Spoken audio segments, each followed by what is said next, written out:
Hello friends. Nag Panchami special कहानी में आप सभी का स्वागत है। नाग पंचमी की सबसे प्राचीन कथा।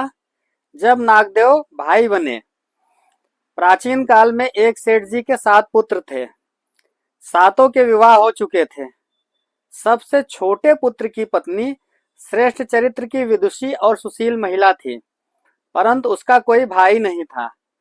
एक दिन बड़ी बहू ने घर लीपने के लिए पीली मिट्टी लाने को सभी बहुओं को साथ चलने के लिए कहा, तो सभी डलिया और खुरपी लेकर मिट्टी खोदने लगी। तभी वहां एक सर्प निकला, जिसे बड़ी बहू खुरपी से मारने लगी। यह देखकर छोटी बहू ने उसे रोकते हुए कहा, मत मारो इसे, यह बेचारा निरपराध है। यह सुनकर बड़ी बहू ने उसे नहीं मारा। तब सर्प एक ओर जा बैठा। तब छोटी बहू ने उससे कहा, हम अभी लौट कर आते हैं, तुम यहाँ से जाना मत। यह कहकर वह सबके साथ मिट्टी लेकर घर चली गई और वहां कामकाज में फंसकर सर्प से जो वादा किया था उसे भूल गई। उसे दूसरे दिन वह बात याद आई, तो सबको साथ लेकर वहां पहुंची और सर्प को उस स्थान पर बैठा देखकर बोली, सर्प भैया नमस्कार। सर्प ने कहा, तू भैया कह चुकी है, इसलिए तुझे छोड़ देता हूँ, नहीं तो झूठी बात कहने के कारण तुझे अभी डस लेता। वह बोली, भैया मुझसे भूल हो गई, उसकी क्षमा मांगती हूँ। तब सर्प बोला, अच्छा, तू आज से मेरी बहन हुई और मैं तेरा भाई हुआ, तुझे जो मांगना है मांग ले। वह बोली, भैया मेरा कोई नहीं है, अच्छा हुआ जो तू मेरा भाई बन गया। कुछ दिन व्यतीत होने पर वह सर्प मनुष्य का रूप रखकर उसके घर आया और बोला कि मेरी बहन को भेज दो। सबने कहा कि इसके तो कोई भाई नहीं था, तो वह बोला, मैं दूर के रिश्ते में इसका भाई हूँ, बचपन से ही बाहर चला गया था। उसके विश्वास दिलाने पर घर के लोगों ने छोटी बहू को उसके साथ भेज दिया।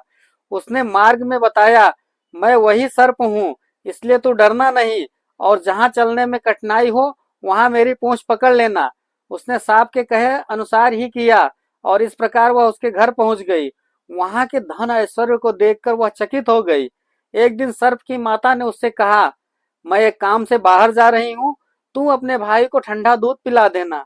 उसे यह बात ध्यान न रही और उसने गर्म दूध पिला दिया, जिससे उसका मुख बुरी तरह जल गया। यह देखकर सर्प की माता बहुत क्रोधित हुई, परंतु सर्प के समझाने पर शांत हो गई।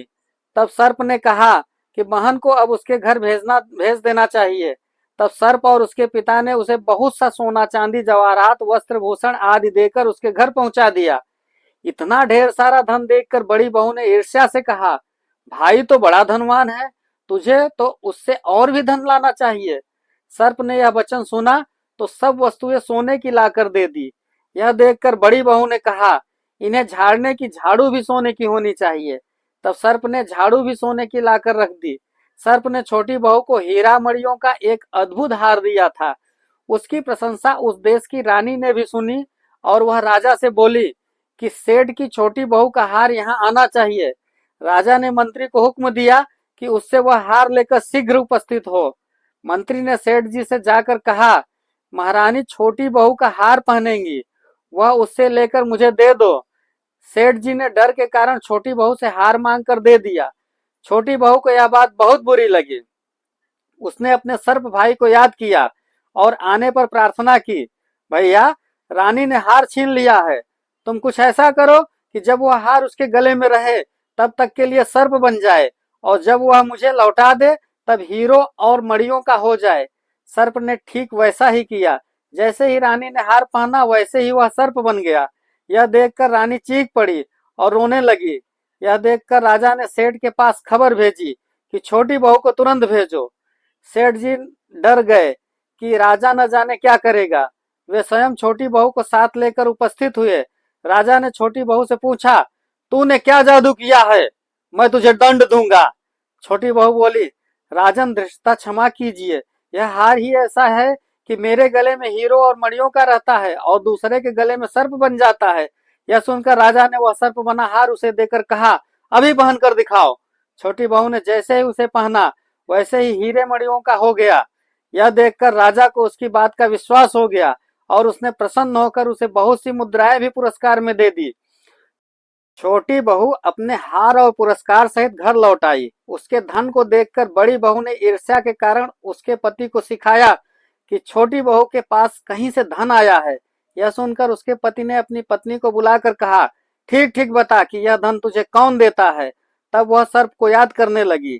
तब उसी समय सर्प ने प्रकट होकर कहा, यदि मेरी धर्म वहन के आचरण पर संदेह प्रकट करेगा तो मैं तुझे डस लूंगा। फिर सांप ने सारी कहानी उसे सुनाई। सारी कहानी सुनकर छोटी बहू का पति बहुत प्रसन्न हुआ और उसने सर्प देवता का बड़ा सत्कार किया। उसी दिन से नाग पंचमी का त्योहार मनाया जाता है और स्त्रियां सर्प को भाई मानकर उसकी पूजा करती हैं। धन्यवाद मित्रों। यदि कहानी आपको रोचक लगी हो तो कृपया चैनल को सब्सक्राइब करें और वीडियो को लाइक एवं शेयर करें। धन्यवाद।